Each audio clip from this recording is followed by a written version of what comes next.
for the State Farm Insurance combination of the game. You know, when you have the right combination, great things happen like this. First thing, your screens for him. Get it to Joe. Whips it right wing to Hunter. He feeds the post. There's Tim Williams. And he scores from the baseline. Great entry by Hunter. His third assist and teed up finishes. Nice, strong entry with the left hand by Hunter. Yeah, Jordan Hunter had a terrific night, dropping dimes everywhere. In fact, he had 5 assists in the game. Jordan Hunter did.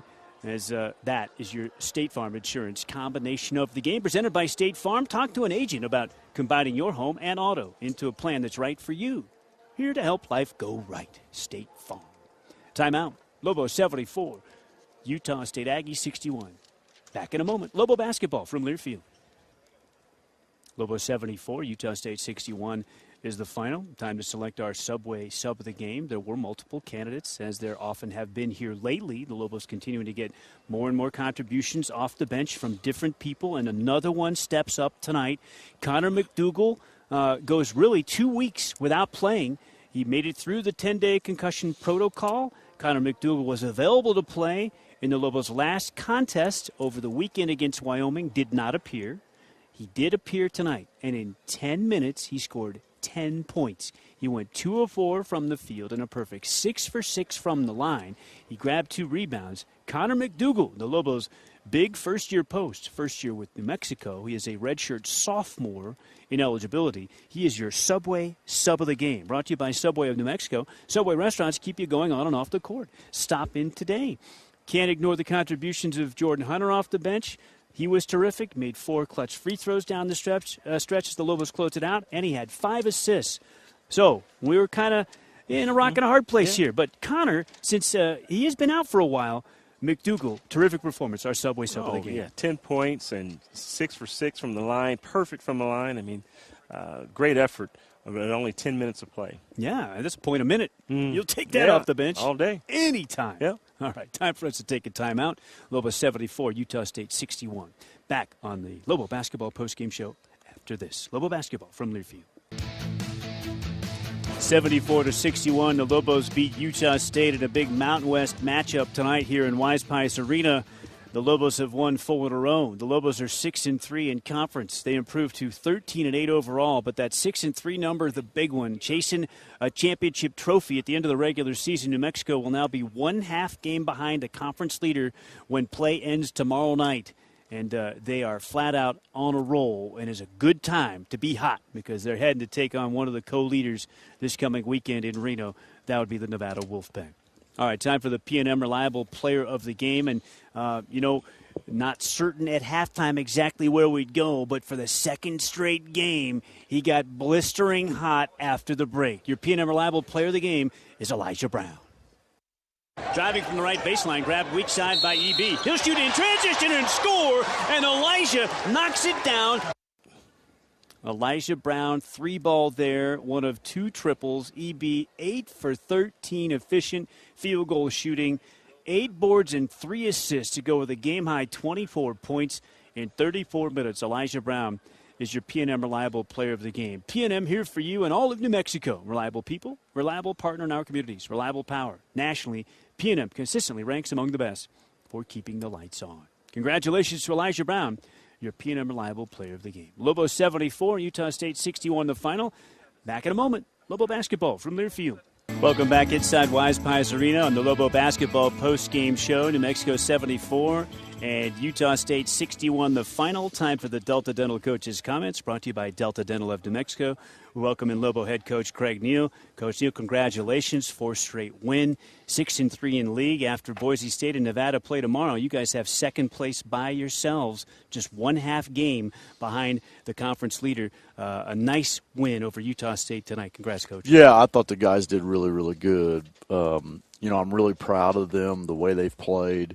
They've had about as much adversity on and off the floor, specifically on the floor, that I can recall being here. And then, we've had some stuff off the floor. But these guys have went through some adversity, and, they could have went the other way. We had some growing pains after the New Mexico State game, going into Arizona and then coming back after Christmas. And we can look back and say if we'd done this, if we'd done that. But all I'm trying to do is focus them on being positive and getting better. And they've done that. And it's all, you got to give the credit to the kids. They've done everything we've asked them to do. They've been locked in. Their mindset's been phenomenal. They're fun to be around. They've always been fun to be around. But there's just a different demeanor with our group that I can't explain. But it's a lot of fun, and they're fun to coach, and they're fun to watch get better, and they're fun to watch improve, and that's why we're in it. But they've done a great job. Coach, congratulations. Thanks. And almost good morning. Yeah, I'm looking at the clock going, I know. it's almost the 25th. I know. It's getting close.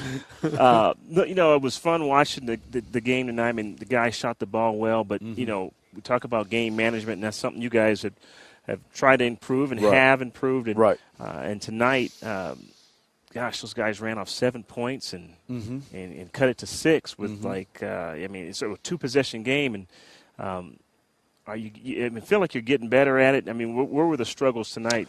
Well, I just think you don't make some shots. Yeah. I mean, we ran the clock. I mean, Elijah threw the pass. I mean, he threw one of those passes we've seen before. So, and then we missed. Jordan Hunter missed a wide-open horse shot with 10 seconds on the shot clock. You did what you wanted to do. You maybe not want to shoot a 3. And then Jalen Harris made a ill-advised going to the rim and not bounce passing it, trying to throw it in. He can make that play. And then we're a lot like a defensive team in football. And I think a lot of people saw that in the playoffs. When we start playing prevent defense, we're not very good. And I think that's what happened. They made a couple shots, but, we were able to right the ship because then they got a foul again, and Elijah makes 4 free throws in a row. So, that's part of it. That's part of growing. But I was just glad I was able to have both point guards in the game to get through that and experience that. And they just got to make better plays. But it is what it is, and you just kind of take it and go from there and try to learn from it. But you think it's in the back of your mind, and you start thinking about it, but you don't try to go forward. So I thought they did a good job, but they went 17 for 17 from the line, and good job of coaching them on that. You taught them how to shoot No, those free throws. No, wouldn't you? No, I wish I could say I did. But we spent a lot of time shooting them, but they're doing a really good job. But you got to look. We got the right guys shooting the ball. Yeah, and that's the key. One of the guys who was perfect from the line tonight was Connor McDougal. It'd been a while since he got on the court, and in 10 minutes he gave you 10 points. He was 6 for 6 from the line, a couple of rebounds, 2 field goal makes. He gives you a physical presence, but tonight was the first time he looked relaxed. This is the first time he looked like he got his chin to the rim. He wasn't falling backwards. He gathered. He got his legs up under him. He can really shoot the ball. He can really make free throws, but his physical presence was big for us when we had Joe and Owen got some foul difficulties, and I thought his aggressiveness, his quickness to the ball and getting it to the rim, and he made some good plays tonight. But I've always knew he'd make free throws, and he showed that tonight, which was big. You got another terrific performance off the bench from Jordan Hunter and the 5 assists, and of course what you mentioned about being able to have him on the floor again, right? Close. Yeah, he needs to shoot the ball better, but kids can't make every shot, so he didn't shoot the ball. He's 1 for 5 and 0 from 3, but he did have 5 assists. He made a good. He knows who to get the ball to. He ran good offense. There's some things that we got to continue to work on, but it is a lot better when you can have 2 point guards on the floor with Elijah and Dane late. You got pretty good shooters, and, Jalen's getting better, and you can have him take it out, and then you got 4 shooters on the floor if they foul you. So that's one good thing about having Jordan back. But, Jalen's got to get out of being comfortable because now he's getting pushed. And Jordan Hunter's really stepped his game up, and Jalen's got to continue to work and can't be comfortable because competition makes teams really, really good, and there's a competition there right now. I thought about this. In the first half, they got to the rim, and there were some adjustments that were made, and they didn't shoot the 3 in the first half, but they did get to the rim. Well, I don't know if there's any adjustments. I think there's a decision that they're going to have to guard somebody or not guard somebody. I don't think there was any strategy. I just think we came out and we thought we're going to get this done, and we weren't going – you have to do it. You can't expect it. You got to make plays and you got to guard them. And I liked our offensive flow early in the first half. I thought we did really good. We shot the ball well. We did some nice things. We didn't shoot the three well. We only got the line 3 times, but we had good ball movement. We just were winning 4-minute games by 1-2 points, and then you go in the half and it's 32-29, and I'm like telling them, hey, we're winning, guys. We got to, because they expect so much. But I thought they came out, were really aggressive in the second half. They shared the ball. We got the ball to the right people. We didn't get our transition game going. I think they really tried to take that away from us, and they did a nice job with that. They played us triangle and 2. When we had 2 guys in the game that really aren't scorers, it gave us a hard time in the first half, and then we put guys in the game in the second half where they could not do that. They couldn't go triangle 2 because we had 5 guys on the floor that could score. And, so that's something we got to look at a little bit more. But that's why the decisions were made to play some people and not play some people. Well, it looked like Tim, they tried to just take him completely out of the offense. Mm-hmm. And so you guys attacked in other areas. Yep. He didn't get very many touches, and they only got to the free throw line 1 time. So they actually did a good job of keeping him from getting the ball inside. Yeah, it's a good thing he made that one, because I think him and Elijah have made a free throw in every game they've played, so that might have broke a streak. But I'm not for sure on that. But, yeah, they were just going to take it away from him. They were going to front him, and we tried to get high lows. And we got him some high lows in the second half. He had a couple of them.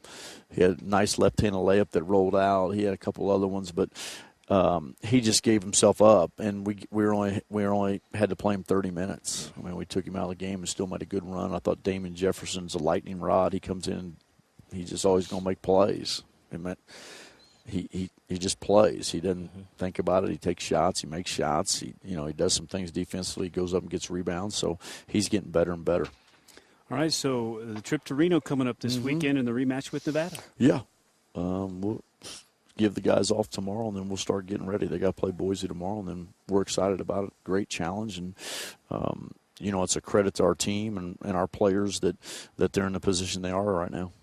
Midpoint of the conference schedule, right there, half game out of first place. You can't at this point. Not after the 2 weeks we had. Yeah. So you got to give all the credit to the players. My staff's done an unbelievable job. So, really happy for the kids. All right, we'll see you in Reno. All right, thanks, guys. All right, Coach. Coach Neal, our Delta Dental coach's comments brought to you by Delta Dental of New Mexico. Almost 400,000 New Mexicans covered by Delta Dental plans. For more information, log on to deltadentalnm.com. I really liked what he said when I asked him about the defense adjustments, and no, absolutely not. It was commitment to man-to-man defense, just guarding people and not letting them get to the paint and get to the rim like they did in the first half. That was a huge piece to the puzzle in the second half run. Yeah. No, I think you mentioned that guys were really worried. Probably the scouting report said, "Hey, you need to guard these guys. They're close out. The guys are shooting 40+ from the three. Right. These 3 guys, especially Murrow, and I thought they did a good job with Murrow. I mean, Murrow was just pretty much non-factor offensively, 1 for 4 from the 3, but."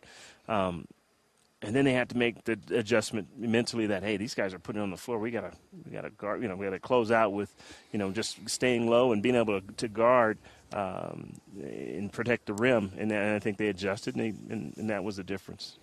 So Lobos win it, 74-61 is the final score. Leading scorer Elijah Brown, 24 points, 8 of 13 floor, had 8 rebounds and 3 assists. EB was a perfect 6 for 6 from the line and 2 for 5 from long range. 13 for Tim Williams and 6 for 11 from the field, had 4 rebounds. Check it, 5 rebounds and 2 assists for T-Dub. Connor McDougal delivered the 10 points off the bench. 6 of 6 from the free throw line, also had 2 boards. Mentioned Jordan Hunter's 6 points and 5 assists. Jordan struggled from the floor, 1 of 5 and 0 for 3 from deep, but impacted the game in a lot of other ways. Dane Kuiper, 8 points, 4 of 9 field, 0 for 3 from deep, had 4 rebounds and 2 assists. 7 points for Jalen Harris, didn't miss from the field. He was 3 for 3, including 1 for 1 from deep, had 3 assists as well. And a rebound. Let's see, Damian Jefferson was 6 points as well. And that rounds out the New Mexico scoring. Leading scorer for Utah State, McEwen pumped in 17 and Moore 14, but they averaged 17 each in league. So they didn't go off. And if you hold them to their average and nobody else has a big night, there wasn't a single other Aggie in double figures. That's a recipe for success. Yeah, especially, when they go on the road, you if you can stop that third scorer, and then maybe it was Merrill. Merrill, he just couldn't get off tonight. He had 5 points, but Lobos played defense. Another thing I wanted to ask Coach Neal, we didn't get a chance to, but remember all the early offensive rebounds for Utah State? They had 5 in the first 10 minutes of the game. They had 3 over the last 30 minutes of the game. So the Lobos figured that piece out too. That was big. Yeah. All right, hon. We'll be in Reno on Saturday. Looking forward to that. And maybe the Lobos have a chance to take over first place. Yeah. And a chance to win a 5th consecutive game. And here's the deal. There's still the whole month of February. I know. You got 9 conference games to go. So they've got a long way to go. And I think, just kind of chipping away and trying to improve in not a whole lot of areas, but just a few areas. If you can just, defense and closing out games, game management at the end of the clock. Which they're getting better at. Yeah. All right. So that's a 2 o'clock game on Saturday. Airtime 1:30, Bank of the West. Pregame show comes your way across the 19-station Lobo Radio Network. The flagship is 770 KKOB. That's 770 AM, 94.5 FM. You can listen to the Overtime Call-In Show with Scott Stigler on that right now. He'll take your calls next about a Lobo win. 74-61 over Utah State from Michael Carlisle, Malik Taylor, and Hunter Green. I'm Robert Portnoy. Stig up next. Final score, final time. Lobos are going to be in solo second after tomorrow's Mountain West play. Winners tonight over the Aggies, 74-61. So long, everybody. You're listening to Lobo Basketball from Learfield.